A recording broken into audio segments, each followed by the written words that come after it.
And so yesterday we learned that this strange sentence in our Torah portion that says, and let's bring it up so that we can see the sentence,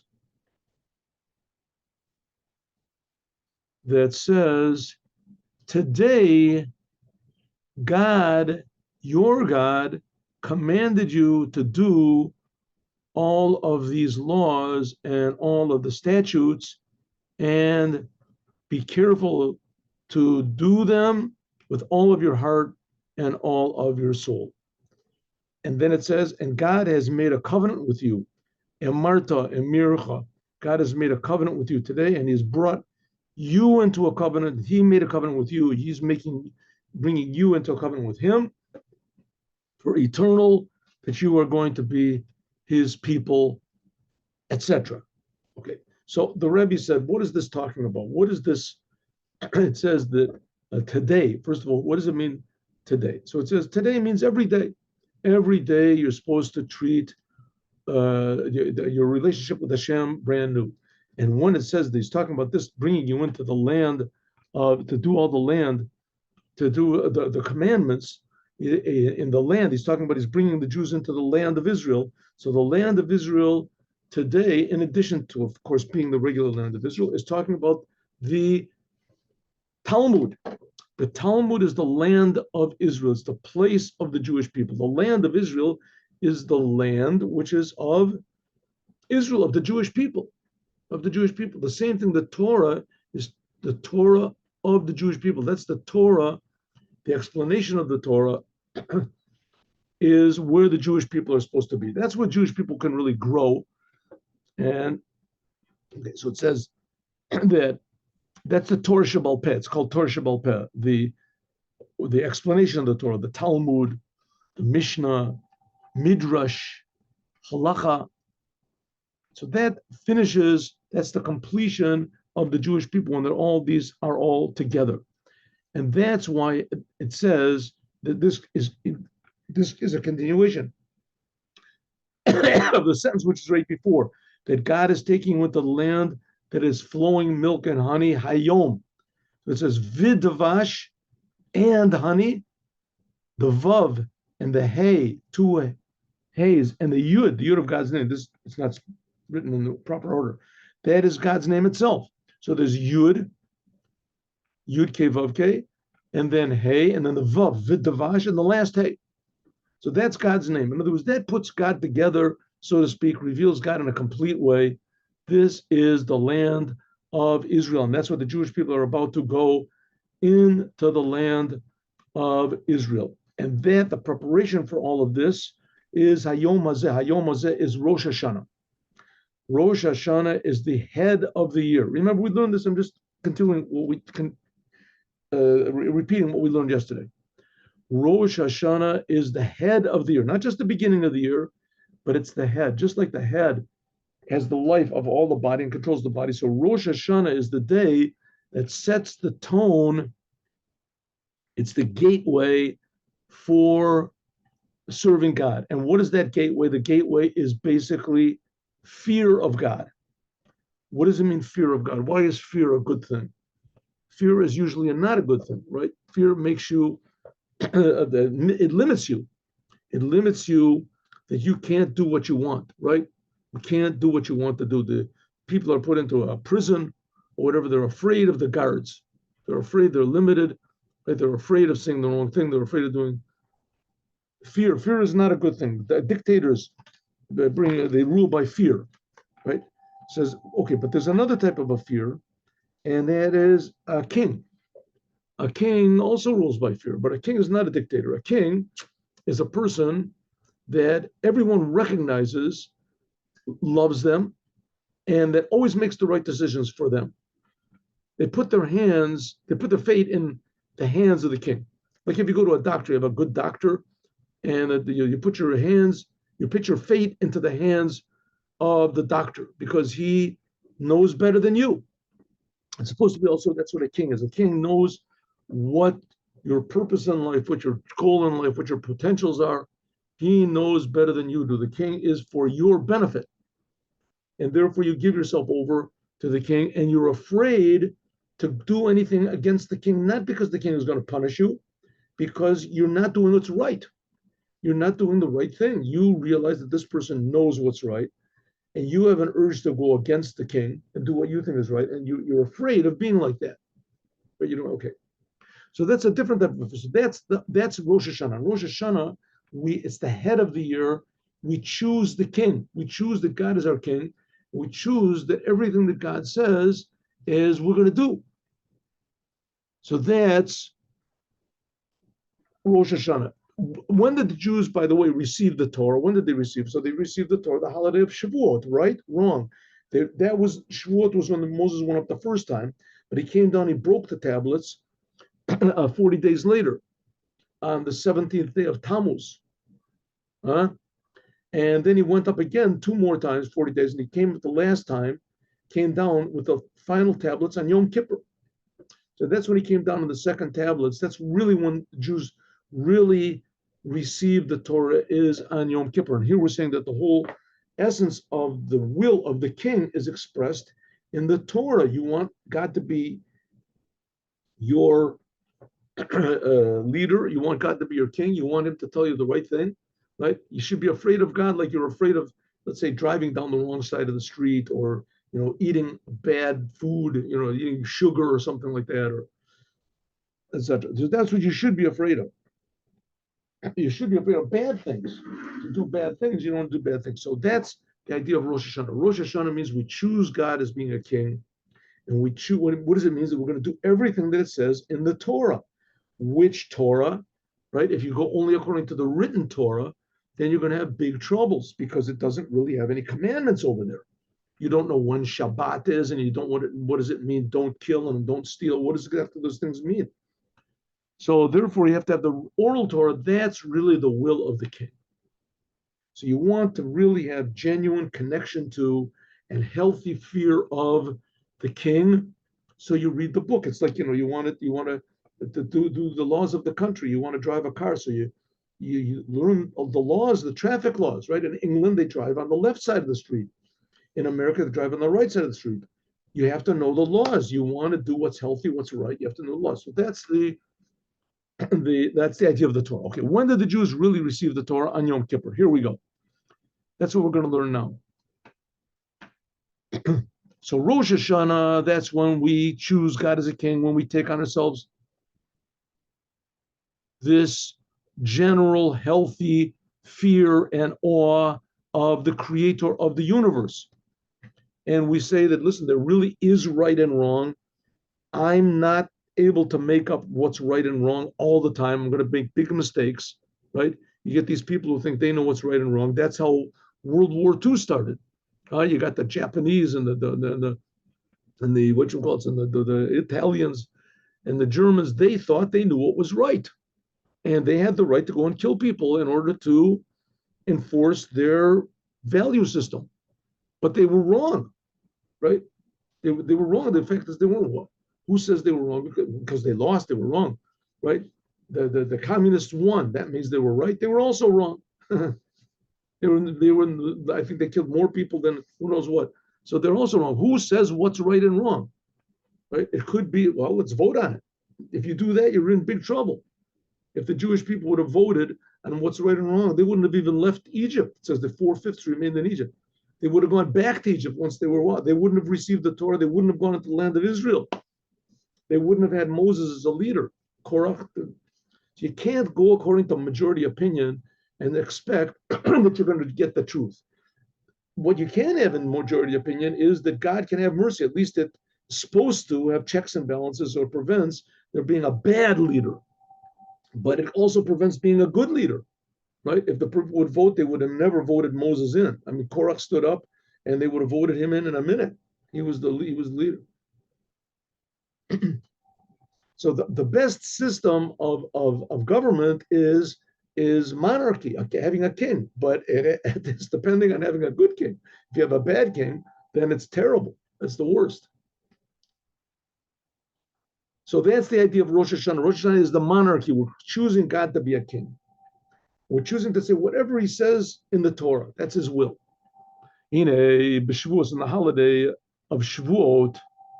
This is being recorded. It says, yeah, good. Hine b'Shavuot, in the holiday of Shavuot,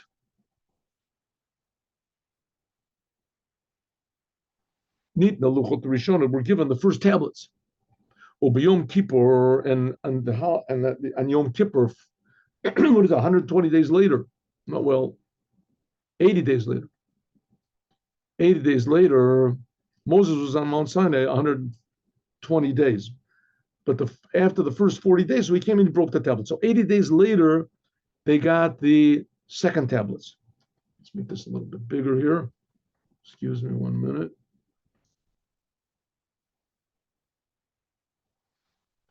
For Luchot Rishonot, the first tablets were given B'kolot Baruchim. They were given with thunders and with lightning, big noise. Which is not the case. Luchot Achronot, which is not the case. The second tablets, Moses came down with the second tablets. There was no thunder and lightning and shaking and earthquakes like there was the first. Why? And the reason is like this: there's two types of love of God. You want to connect to God. You want to connect to God. You want to have any appreciation of God. Appreciating God. There's like four ways, if you want to call it. Two of them are fear, and two of them are love. The first way is just having just even approaching the idea of God. What is God? All the religions got it totally wrong, what God is. What God? They know God is a superior power. That's a good thing. But what is God? God is creating us. He's creating me. He's creating you. He's creating everyone. When you feel you're being created, that's very awesome. It's very sort of an awesome sort of a feeling. And you have this feeling that my whole being just depends on God. You sort of get afraid. Maybe I'm doing the wrong thing. Maybe I'm driving on the wrong side of the road. Maybe what I think is not the best. That's called the lower fear. You're afraid for yourself.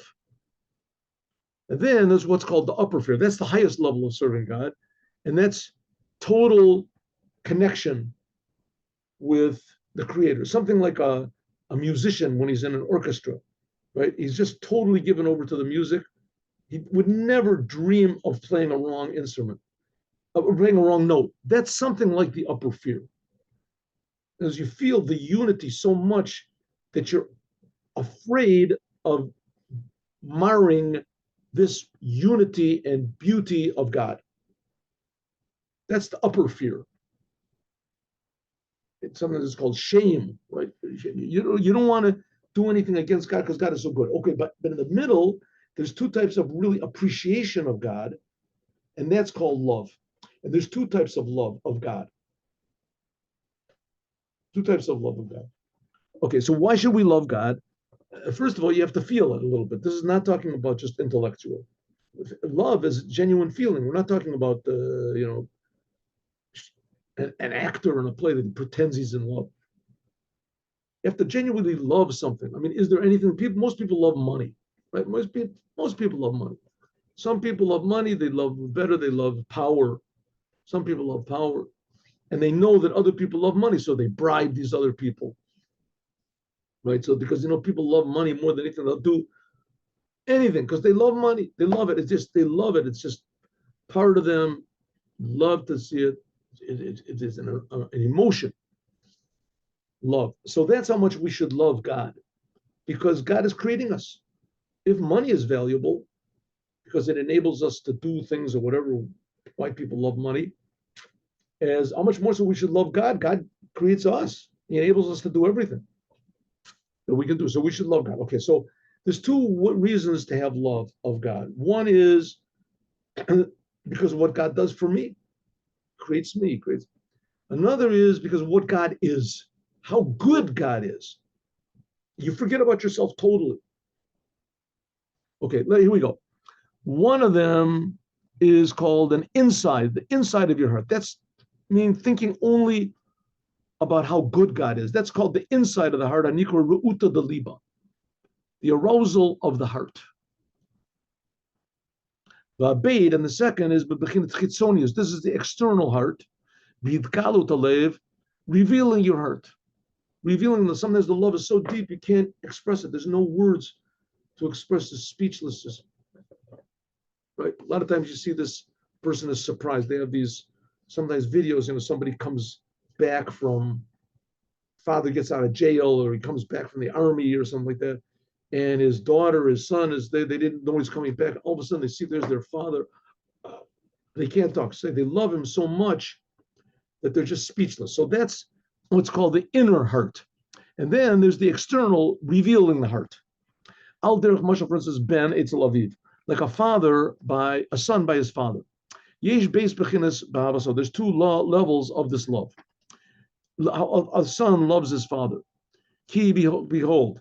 Okay, the Rebbe, by the way, is taking for granted that there's such a thing as genuine love.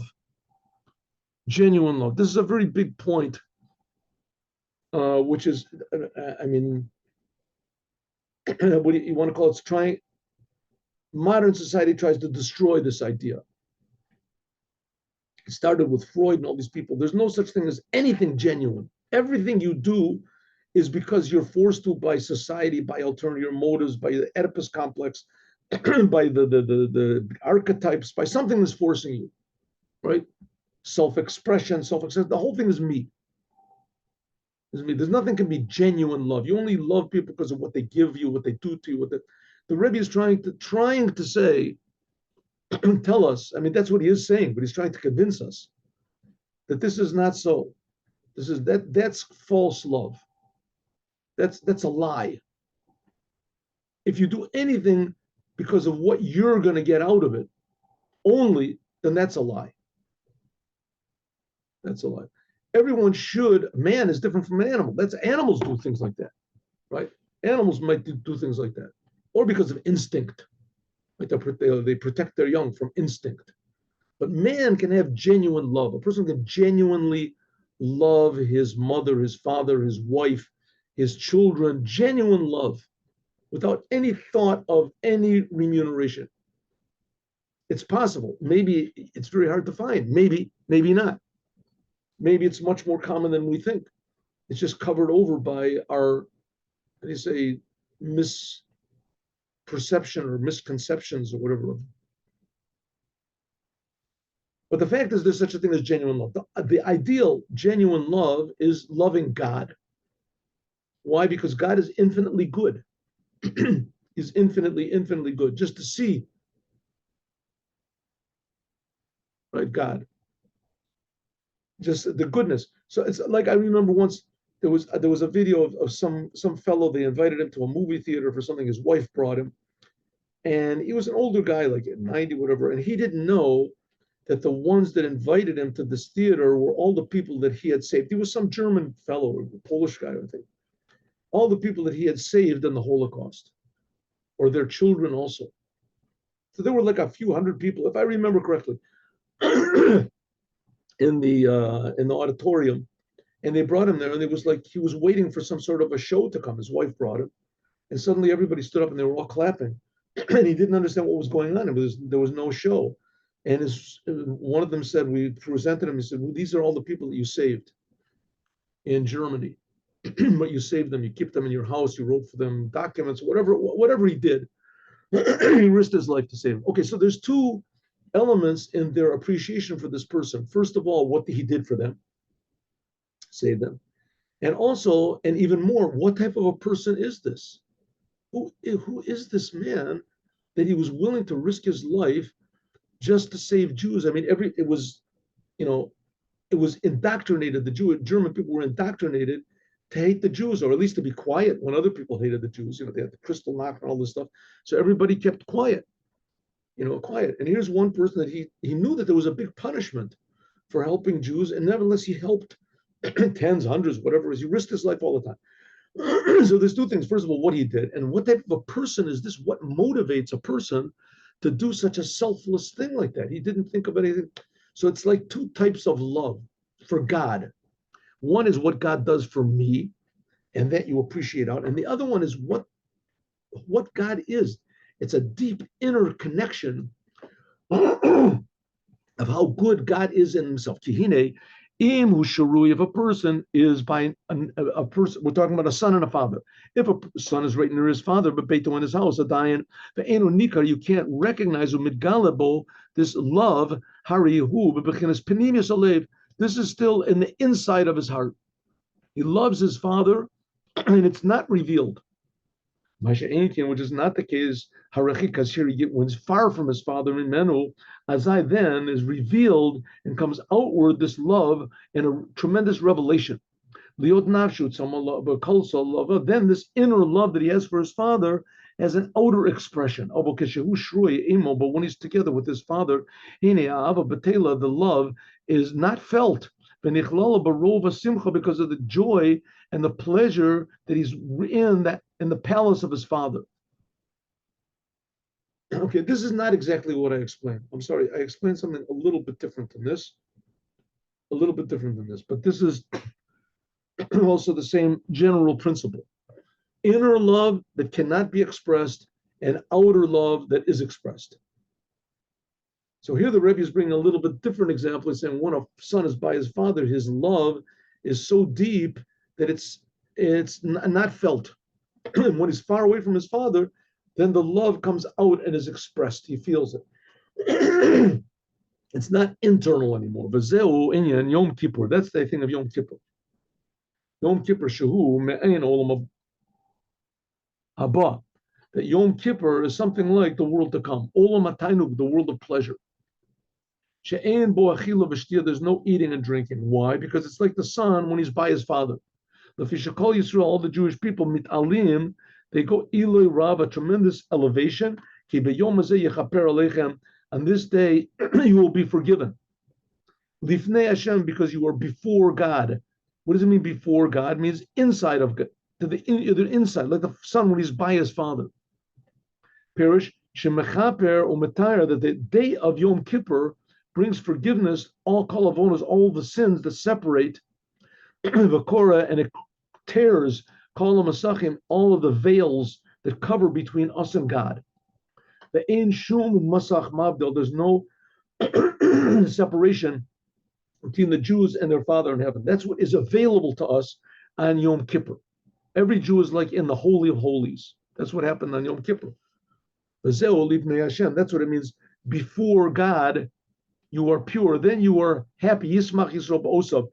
Then the Jewish people are happy in their Creator.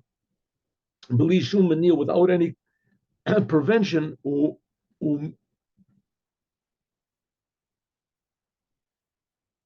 I think this is supposed to bilbul. It's not umavalbul. Okay, umavalbul, or anything that confuses us in the world. Mirov hasimcha, because of the great joy and pleasure, nichlalas ubatela midasa'ava sheyesh boem. Then the aspect of love that they have, which is revealed, is not revealed. It's not revealed. The love is not revealed. This is enough, just the inside love of God alone. In other words, Yom Kippur is like a son when he's by his father that he loves. So they're unified, connected. So he feels his father all the time. His father is all the time. And the love that he has for his father is not revealed. It's just deep inside, taken almost for granted. In order that a person can reach this level to be like a son by his father,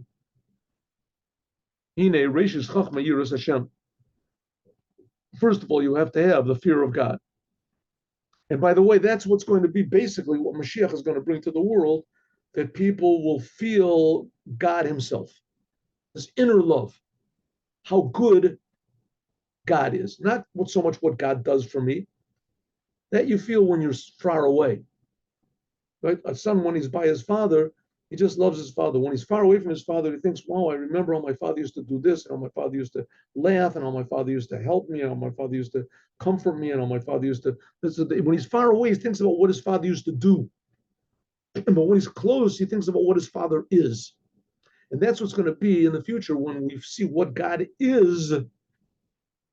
Then everyone, the whole world will realize that one thing that God is that he's creating me.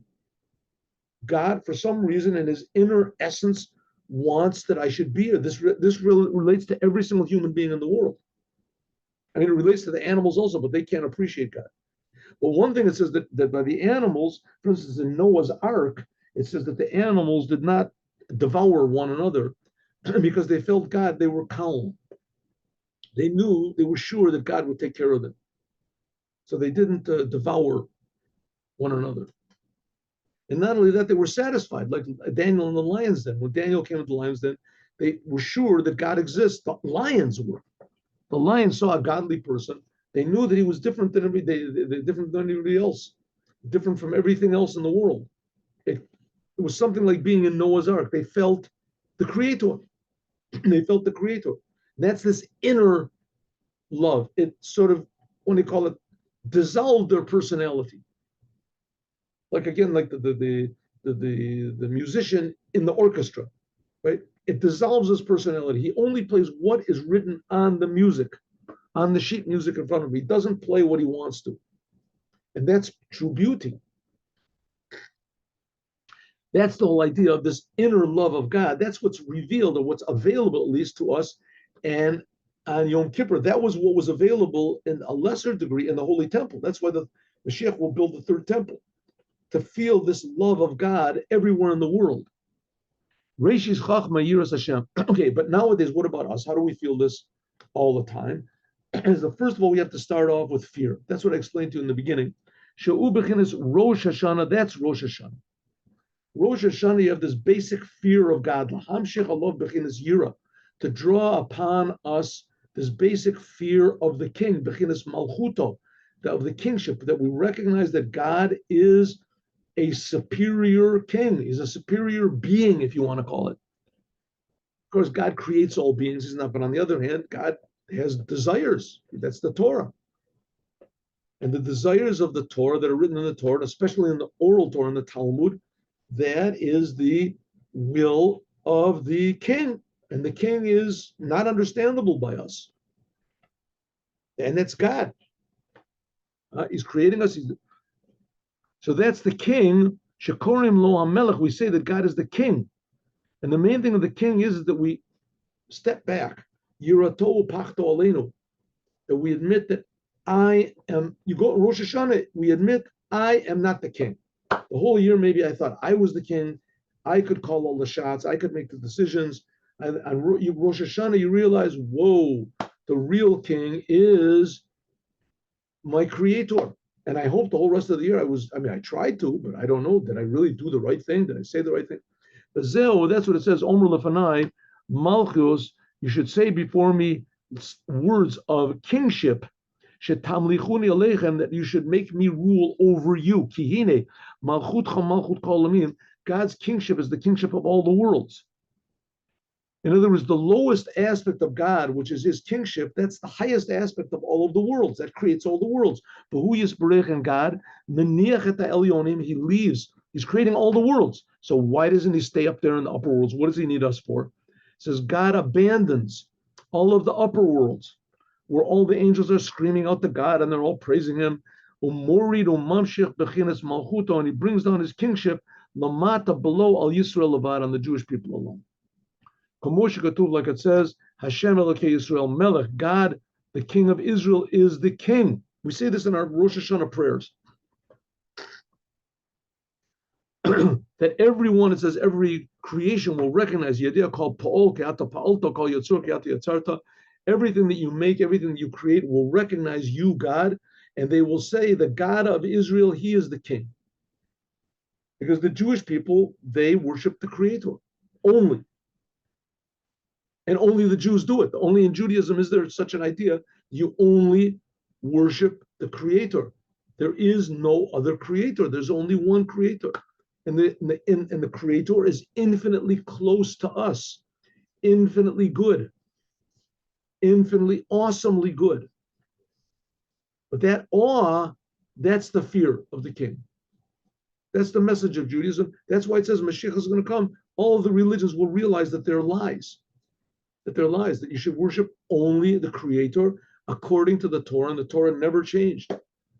The Chasiv, and it says, Ko Amar Hashem, So says God, Melech Yisrael, the King of Israel, the Goalo and the Redeemer. That's what it means. Hashem Melech, God is a king. Geus Lavesh, he puts on a garment of highness, of splendor. Shehu Shir Shel Yom HaShishi. This is the song which they sang in the Holy Temple on Friday, on Yom Shishi. Shebeshishi L'Maisa Bereshis, because that's the day, the sixth day of creation. That was the day when man was created. Shenivra Adam. So we say God is a king. He clothes himself with a garment of splendor, of highness, or whatever. Geut means high, ga'oi ga'ov, to be high. The Nivra, that was the day Nivra Adam Arishon, when man was created. But as then, Rosh Hashanah was the sixth day of creation. When we have Rosh Hashanah, it doesn't always come out on, this year, for instance, Rosh Hashanah comes out, the first day comes out on Shabbos. In fact, Rosh Hashanah nowadays, the first day of Rosh Hashanah is always 2 days. Rosh Hashanah can never come out on Friday. In Adu Rosh, it says, Adu, Aleph, Daled, Vav, the first day, Sunday, Wednesday, and Friday can never be Rosh Hashanah. That's how the rabbi said it. It used to be that they were said according to the moon. Okay, but the first Rosh Hashanah that ever was, when man was created, happy birthday, man, which that's all of us, happy birthday, it was on Yom Shishi, Friday. And what is the song of that day they sang in the Holy Temple?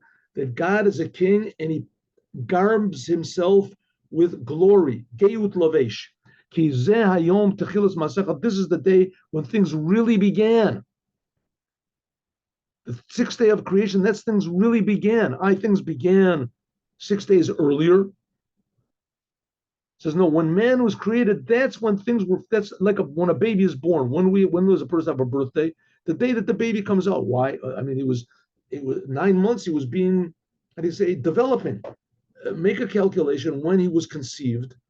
And that should be his birthday, when he started off, or when his eyes were formed, or something like that, right? Such a big deal when he comes out. That's the big thing. It could be sometimes a baby will wait in the mother's womb. They can induce birth, so he's born early. Right? Sometimes the birth delays birth. They kind of instead of being born on this day, it can be born later. Right? To make such a big thing. No, when the finished product comes out, that's really the beginning. That's the birthday. Same thing with man. Same thing with the world. When the thing was finished, when man was created, that's the birthday of the world, so to speak. But nevertheless, it is Zikaron, it is a day we remember the first day. What's the first day? The first day when God started creating, when he created the light. Pirush, what does it mean? Shabo, that on the sixth day of creation was created the first man, Adam Arishon. That's Rosh Hashanah. Ulochin, therefore, Sharet Ivri Ashira, therefore he sang this song. King David realized what it was from, how do you say, divine inspiration. That God is a king. Hashem Melech Geus Lavesh. That Adam made God into a king. He coronated God. But a king wants to see that the people appreciate him. If they don't appreciate him, then he's a dictator. The people realize that he's a different type of a person, and they'll willingly do whatever the king says. That's what Adam was created, and he was the first human being, and he was the first one. His job was to declare that God is a king. That's the job of humanity. Pirush, what does it mean? God puts on a garment of splendor, just like a person puts on a garment. When a person puts on a garment, what does it do? It covers him up and it hides on the person. So it is the king. That a person can be garbed, and God, so to speak, he clothed himself and he contracted, he hid himself, the kamal levushim, with many garments, the tzimtzumim and concealments. Ad concealment, also tzimtzum is contractions. Ad until shenikra bechinas melech, until he's called the king. It was the kingship is the lowest aspect of God. That's how he relates to what seems to be separate from him, the world. That's how he creates the world. Ulioso malchuso al Yisrael, and then he becomes the king over the Jews. Hine Yisrael, the Jewish people, nimshalu lavana, they're compared to the moon. Sheme'ira barachok, that they shine from a faraway place, from the sun. Kach, so it also kasiv, it says mirachok Hashem nirali. It says, when do I see God from far away? By means of being far away, so then you feel the love. Like the child, when he's far away from his father, then he really starts to appreciate his father. To be koloso nafsho, and then the love becomes revealed. Your soul is bursting out with love for God. Rosh HaShana, that's Rosh HaShana. Rosh HaShana, not like Yom Kippur. Yom Kippur, we're close to God. Yom Kippur, we're in the Holy of Holies. Therefore, it says you don't eat and you don't drink on Yom Kippur. Not, I mean, it's of course it's a commandment, and you're supposed to make yourself suffer. But that's why we do it. Because the rest of the year, if you don't eat and you don't drink, so it's called suffering. But Yom Kippur, ideally, the reason you don't eat and you don't sleep is because you don't want to. It's just so pleasurable. It's like the lions in the lions when Daniel was in the lion's den, or the animals that were in the ark. They were just so satisfied, close to God. They felt godliness that they didn't want to eat. They didn't want to do anything animalistic. They just appreciated the Creator. Rosh Hashanah, Rosh Hashanah, it's called the God's chesed. It's called concealed. It says Tiku b'chodesh shofar b'chesed liyom chagenu. It's one of the Psalms of King David. It says blow sound on the month. It says the shofar b'chesed. It says it's covered. She'achodesh, that the moon, chodesh means the moon is covered in it. What does it mean? The moon is covered. What happens when there's when the moon is covered? What does it mean? It means it's so close to the sun. It's that the sun is shining on the backside of it, so we don't see it. It's closest to the sun. It's so close to the sun that it's batal, it's negated and included in God's will. Shemachmas, because of Dilu Elokusa, the revelation of God and God's kingship, is fear. Bittel, we're negated. Negated Ratzon Bechinas Nakuda. We're just a little point. So what happens when a person is afraid of something? Let's say, for instance, the criminals, right? They're breaking into somebody's house, and all of a sudden they hear the sirens, or the lights go on, and there's the police standing there. All of a sudden they're not thieves anymore. All of a sudden they're not thieves. They're the nicest people in the world. Oh, how are you? What are you doing here stealing? Oh, this is not my house. I thought it was my house. We're just here. We're just the electricians. We came to fix up the electricity. We go around and we do it for free. And all of a sudden, his whole personality just changes, or he just becomes totally negated. That's called fear. What does it mean, fear? Suddenly he's in the presence of some greater reality than himself. He thought he was the boss. He could do whatever he wants. And suddenly here's the police. They represent justice and truth and etc. That's what it's supposed to be. So that's what Rosh Hashanah. Rosh Hashanah is, we realize we're in the presence of the king, we're in the presence of the police, whatever you want to call it, then suddenly we negate ourselves. Bittul Ratzon. She'ein bo or chalal, that we can't shine at all. Ubarichok mokom holich u'meir. But as we get further and further from the sun, right, as we get further from our source, because we're so close to the source, so we are negated. But as we get further and further away, we can shine more and more. So if we're getting farther away from something bad, so that we become more egotistical. But if we get further away from something good, then we long for that good thing. When we get further away from God, then Meir or Ahava shines this love, Begilui, more and more revealed. Hainu, namely Al Yadesh Yaset, that's why he makes himself as though he is far away from the face of God, by means Yachshov, that he thinks all the thoughts and the words and the deeds that were not for God the whole entire course of the year. That's why the days Rosh Hashanah and Yom Kippur are also called days of judgment, because we judge ourselves. On Rosh Hashanah, we start to feel how good God is, how infinitely wonderful God is, and we start to think, wow, if I would have known this, I wouldn't have done all those bad things or thought all those bad thoughts or said all those bad words. I wouldn't have done it. So you judge yourself. By means of this, you start to reveal your love for God, b'chutz, going out. You realize little by little how far away I am from God, and then sak libam, your heart yells out more than in all of the rest of the year. So, okay, what happens then on Rosh Hashanah? Rosh Hashanah, we feel there's a king, and we feel this awe of the king. And then you start to feel, well, I'm pretty far away from the king, and then you start to think, how far away I am. Think of all the times you got mad, got depressed, you had a lust for something, you said something you shouldn't have said, you did something, you looked somewhere you shouldn't have looked. This all that you start to think, wow, it's pretty bad. I guess I'm really in bad shape. You start to think, and the further you get away from God, to realize how far away you are, the greater your love gets for God. The greater your love, because you realize, wow, God was able to bear with me and he created me despite, he must love me unconditionally. You start to reveal, your lave screams out, God is so good, and look what I did the whole year. How could I do it? Shabakal Lashon is like the father that's far away from his son. But in the 10 days of tshuva, Kativ, it is written, call God when he is close. But Dorshu, the rabbis say, these are the 10 days that are called close. But you become far away from God. Like we said, a son, when he is by his father in his house. But a father, mastir panav, a father hides himself from him, in order that his son will take it to his heart how much he loves him. So somebody just showed me that there's a father, he has triplets, and every morning he wakes up and he runs around the house, hides himself from his children. His children run after, just cutest picture, you can't believe it, right? The children are maybe 2 years old or something. They're triplets. They're running after their father and looking for him.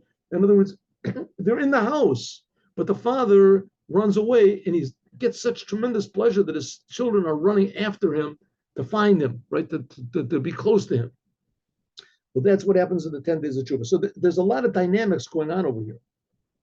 In a big way, Rosh Hashanah is fear. We start to feel that we are not the king, and that there is a king, and that the king is creating us, and that the king is awesome, and that the king is infinitely different than what we are, and the king is always right, and the king loves us, and etc. And that's when we start to fear. We're negated. Rosh Hashanah, you're negated. You declare, God, you're my king. You be the king. I'm not the king. And then you start to realize that, wow, if God is the king, then what have I been doing the whole entire year? You start to realize how far away you are from God, and you realize the tremendous love that God has for us. That despite all of the distance we have and the sins and the things we've done, God still loves us, is still with us. And that reveals, that's like the son in his father's house, but his father hides himself from him. Right? That's like Rosh Hashanah. You're in your father's house, but God is hiding himself purposely. But yet in order to reveal your love for him with more power. When the son recognizes that his father, that he's here, or master panav, and he's concealing his face from him, bavadai, certainly Gadal will be great his love for his father. The Bechin is Gila Yota, with a tremendous revelation. That's what we say, Avinu Malkeinu. That's why we say on Rosh Hashanah, two opposites. God is our king, but he's our father. If he's our father, so he infinitely loves us, but without any conditions. If he's our king, then he's got a million conditions. A million conditions, a million laws, and laws. He's telling me to do things I would never do on my own. Fear of the king, love of my father. That's what's going on in the 10 days of Tshuva. Tshuva is galus ahava. This is a tremendous revelation of love. Tzak libam, calling out with your heart. Abba, second, just a little bit more over here.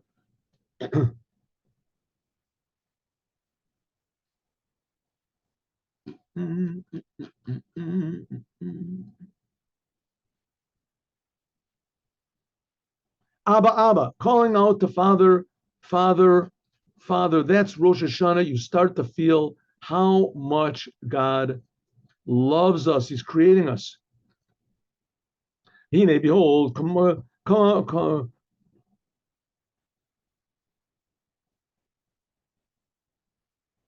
Lavana, like the moon. Beit Rachka, when it gets far away from the light of the sun, Sovavis, it goes around and it goes in a circle, until it comes back, and that the light of the sun, back to the light of the sun. Also, the same thing is that by being far away from God, that a person makes himself far. In other words, he thinks about how many sins I've done, how many bad things I've done, how much I've gone against God, but nevertheless, holich v'soviv, it brings him back again to this love. He realizes, a person realizes, despite everything I've done, God still creates me, God still loves me. Shebe Yom Kippur, that's what happens on Yom Kippur. On Yom Kippur, you go back and you raise up closer and closer, so like this moon gets closer to the sun, closer and closer, the gadol atzum ad sheniu lifnei Hashem, until you're in front of God. Abu penimis alei, the inside of the heart, with tremendous joy, because then on Yom Kippur, the Knesset Yisrael, all the Jewish people, they are like face to face with God, or inside to inside. And we'll explain what that means again. Now, just one thing to notice, in this whole business, we've not talked about at all heaven or hell. There exists heaven and hell, but it's very very unimportant in the face of the Creator himself and the creation, how important this physical world is. So the reason we're serving God is for God and for the world and for ourselves. And heaven doesn't really fit into the whole picture in this way, unless nothing else will work. The only thing that'll inspire you to do what God wants and to refrain from what God forbids is thinking about heaven or hell, then okay, you use it. But that's only like, how do you say, shock treatment. That's not a healthy way of looking at Judaism. Not a healthy way of Judaism. It exists. The Rambam talks about it. A lot of people talk about it. Right? It certainly is. And the shock treatment is certainly available. And it could be that people need the shock treatment. I don't know. But that's not healthy, a healthy way to live your life. A healthy way to live your life is to feel how much God loves me now and how unappreciative I have been for that love and how I can correct it in one instant. And that's what happens on Rosh Hashanah and Yom Kippur, as we'll talk about more, God willing, tomorrow. Now, let us go.